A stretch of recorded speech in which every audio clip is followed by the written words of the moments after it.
The FBI returned my father's wallet 22 years after he disappeared. Inside it was a train station ticket dated tomorrow. My name is Natalie Reed. I was 34 years old when Special Agent Elena Ruiz arrived at my home carrying a gray evidence box. It was a rainy Tuesday evening in November. The agent placed the box on my dining table and asked me to confirm my full name. Natalie Grace Reed? Yes. Daughter of Jonathan Michael Reed? My throat tightened. Yes. My father had disappeared when I was 12. He left our house one morning wearing a charcoal suit and told me he would return before dinner. He never did. His car was found 2 days later beside an abandoned warehouse near Baltimore Harbor. The driver's door was unlocked. His wallet was beneath the front seat. There was no blood. There was no body. The FBI believed his disappearance was connected to a financial crimes investigation, but they never told my mother what he had been investigating. For 22 years, his case remained open. Then Agent Ruiz came to return his belongings. She said a federal evidence review had concluded that the wallet was no longer needed. The evidence box still carried the original case number. Inside was my father's brown leather wallet, his broken wristwatch, and the silver house key he had carried on the morning he vanished. My hands shook as I opened the wallet. His driver's license was still inside. The photograph showed him at 41, dark hair, gray-blue eyes, a serious expression that disappeared whenever he looked at me. Behind the license was an old photograph of my mother and me standing beside him at the county fair.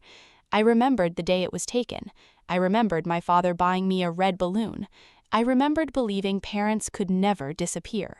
Then I found the ticket. It was tucked inside a compartment behind the family photograph. The ticket belonged to North Central Station, locker 214, collection time 6:10 p.m.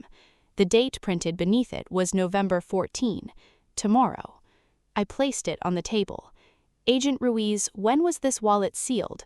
August 2004. Then how did this get inside? She examined the ticket without touching it. Her expression changed. That wasn't listed in the original evidence inventory.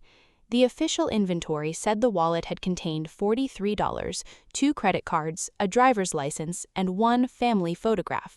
There was no train ticket. There was no locker key. But when Agent Ruiz inspected the lining, a small brass key fell onto the table. The number 214 was stamped into the metal. Someone had opened a sealed FBI evidence package. Someone had placed a ticket inside my missing father's wallet, and that person expected me to visit a station the following day. Agent Ruiz took photographs and called her supervisor. While she spoke, I examined the family picture again. Something felt different.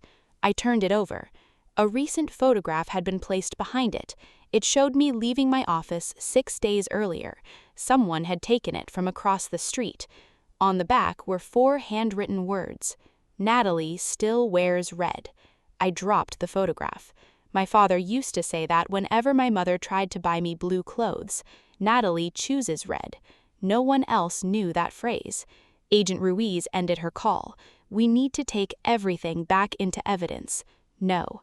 It belonged to my father, and whoever placed that photograph inside has been following you. She was right. But if the message had come from my father, returning the wallet could destroy my only chance to find him. I asked Agent Ruiz who had accessed the evidence. She checked the digital chain of custody record. The package had been removed from the archive 11 days earlier. The authorization belonged to retired Special Agent Calvin Pike. Pike had supervised my father's disappearance case. He was also supposed to have died 8 months earlier. Someone had used a dead FBI agent's credentials to open the evidence box.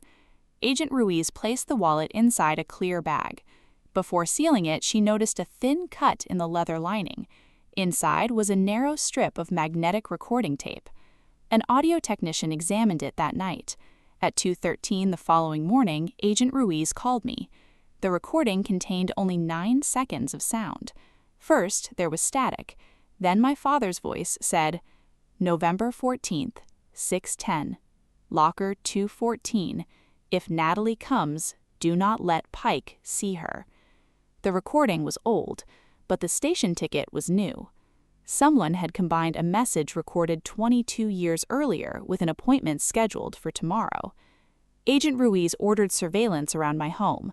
She also asked me not to visit the station. I agreed. At 5:42 the following afternoon, I entered North Central Station through the east entrance. I did not go alone. Agent Ruiz followed at a distance while 2 other agents watched the exits. Locker 214 was located beneath the station's enormous red clock. The brass key opened it. Inside was a small cassette recorder, a sealed envelope, and a newspaper printed 3 days earlier. The envelope had my name on it. I pressed play. My father's voice filled the empty corridor. "Natalie, if you are hearing this, I failed to reach you before the date on the ticket." This recording was different. His voice was older. He continued, "This is not a prediction. Tomorrow's date is the date they plan to erase the final witness." Footsteps approached behind me. Agent Ruiz moved closer. The recording continued. "There is one more thing you deserve to know," my father said. "I did not abandon you." A security monitor flickered above us. The screen displayed footage from the station platform. A gray-haired man stood beneath the red clock. The timestamp was from the previous evening. He turned toward the camera. Even after 22 years, I recognized him immediately. My father was alive.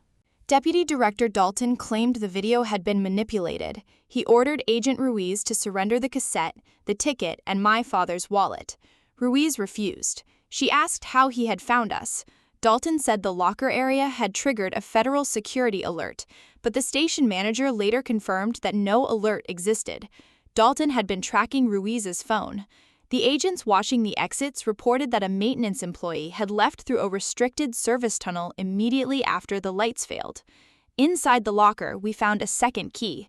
It belonged to a safe deposit box at a bank 2 blocks away. Dalton tried to prevent us from leaving. Ruiz contacted the FBI's Office of Professional Responsibility and requested an independent team.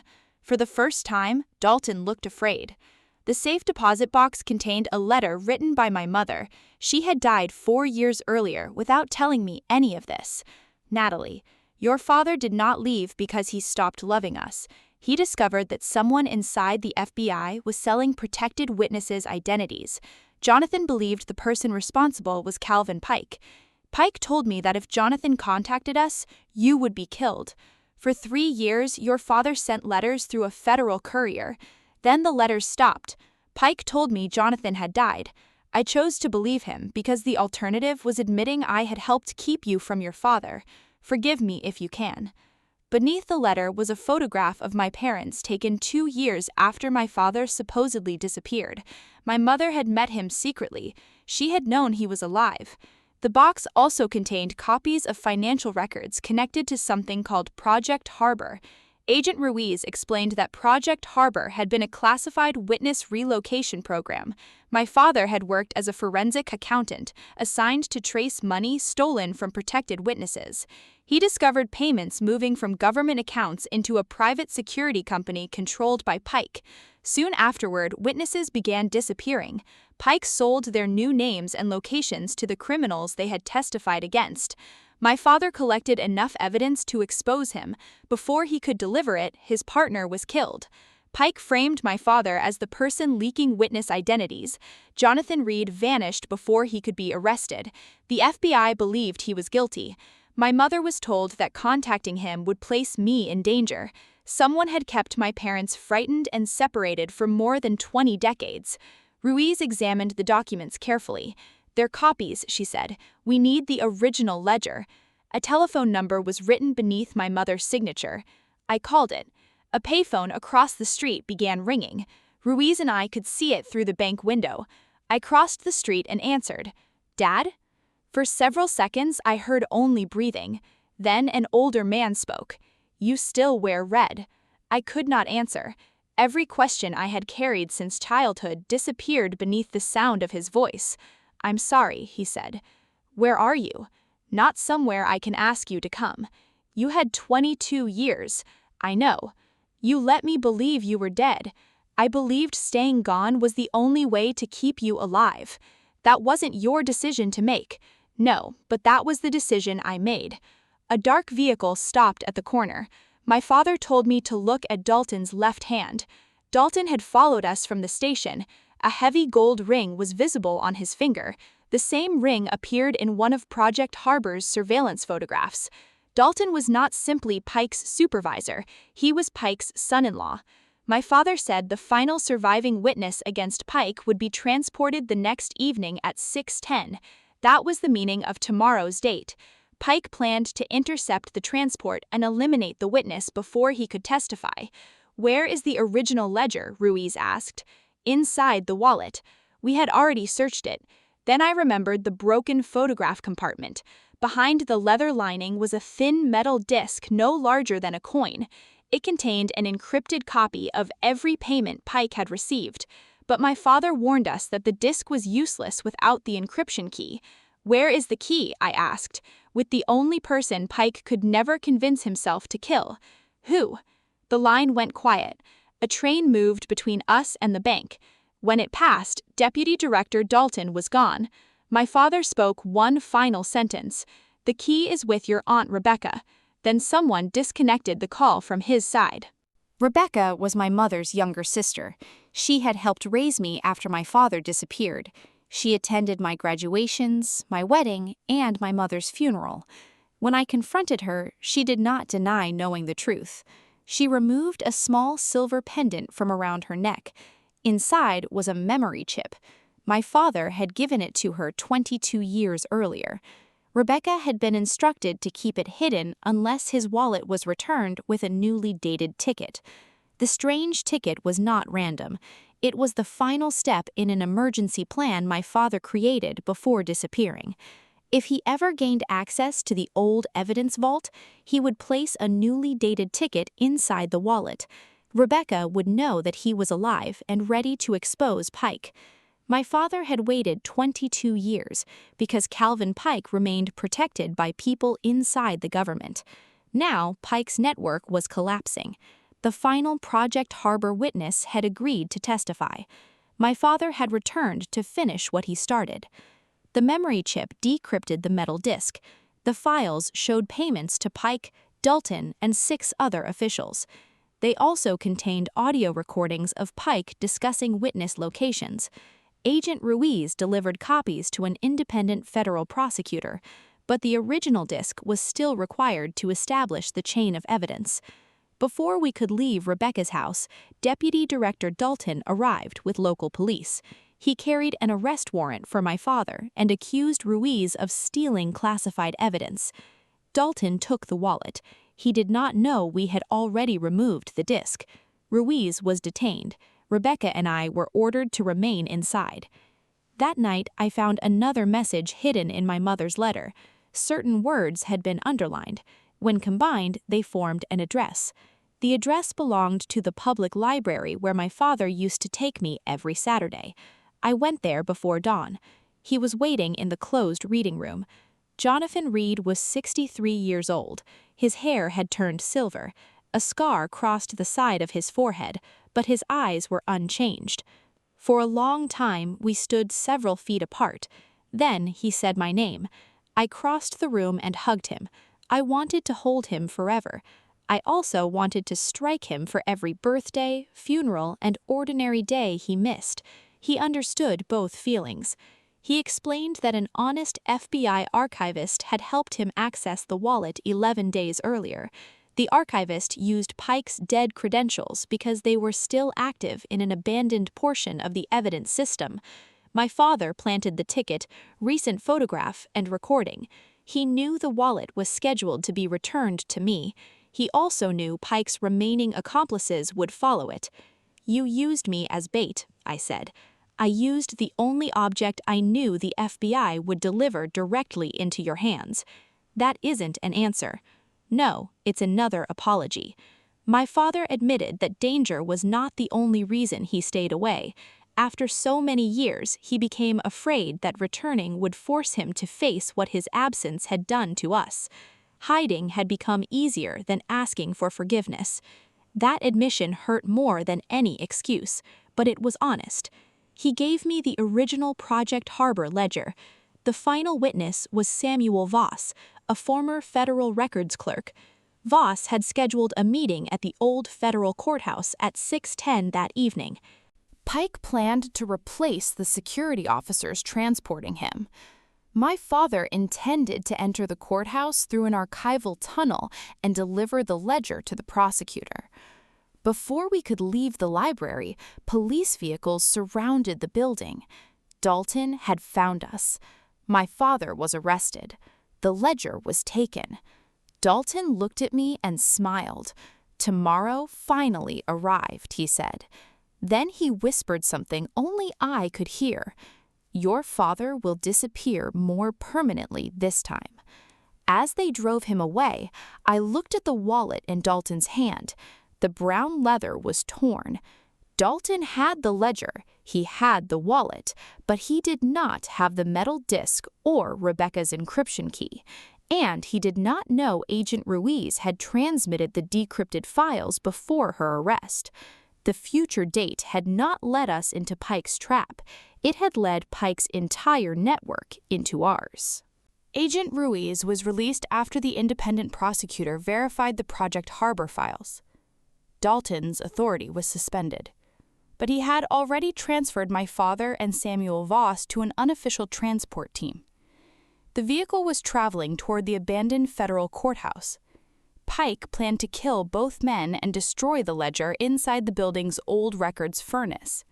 Ruiz, Rebecca, and I reached the courthouse shortly before 6:10. Federal investigators surrounded the property but did not enter immediately. They wanted Pike's accomplices identified. I carried a duplicate wallet. Inside was a tracker and a copy of the encrypted disk. I entered through the public entrance. Calvin Pike was waiting beneath the courtroom clock. He was 71, neatly dressed, and calm. Dalton stood beside him. My father and Samuel Voss were seated several yards away under guard. Pike demanded the encryption key. I told him it was inside the wallet. He opened it. The tracker transmitted his location and recorded his voice. Pike examined the disk. "You have no idea what your father destroyed," he said. "You exposed him. You endangered hundreds of witnesses. You sold them. I controlled information.